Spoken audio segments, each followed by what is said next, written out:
Dans les universités publiques camerounaises, les enseignants accomplissent plusieurs prestations académiques en dehors de leur charge normale d'enseignement, notamment les heures supplémentaires, l'encadrement des mémoires des thèses de doctorat ainsi que la direction et la soutenance de ces travaux. Ces prestations encadrées par des textes réglementaires ouvrent droit à une rémunération supplémentaire. Cependant, dans la pratique, les universités publiques peinent à honorer ces paiements. En cause, des ressources insuffisantes pour assurer pleinement leur mission de service public.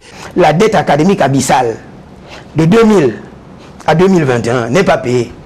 Moi, je peux vous donner mon montant. L'État me doit près de 40 millions de francs CFA. Progressivement, les campus publics se vident au profit des universités privées.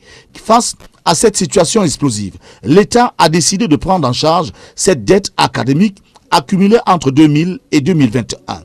Une commission tripartite, MINFI, MINSUP, SINES, a été mise en place pour recenser les sommes dues à chaque enseignant en se basant sur des documents collectés dans les universités publiques. Toutefois, ce travail a été mené de manière précipitée et certains éléments essentiels, notamment les prestations des filières professionnelles et les heures complémentaires, ont été arbitrairement écartés.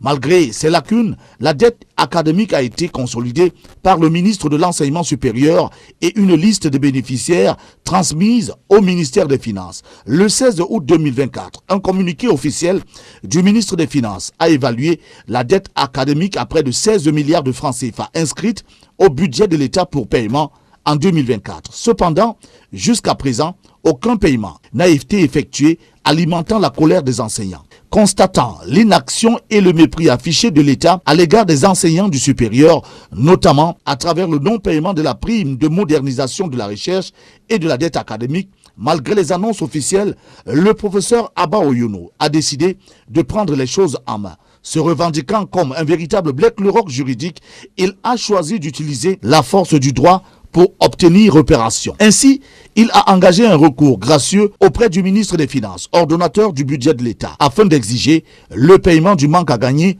ainsi que des compensations pour le préjudice moral subi. Dans son argumentaire, il considère que l'abstention de l'État à honorer ses engagements constitue une faute administrative engageant la responsabilité de l'État. Déterminé à aller jusqu'au bout, le professeur a également saisi le tribunal administratif du centre en lançant 2 procédures de référé administratif visant à enclencher une bataille juridique contre l'État. Pour le professeur Abba Oyono, la voie judiciaire est désormais le seul et unique moyen permettant aux enseignants concernés par la dette académique de faire valoir leurs droits.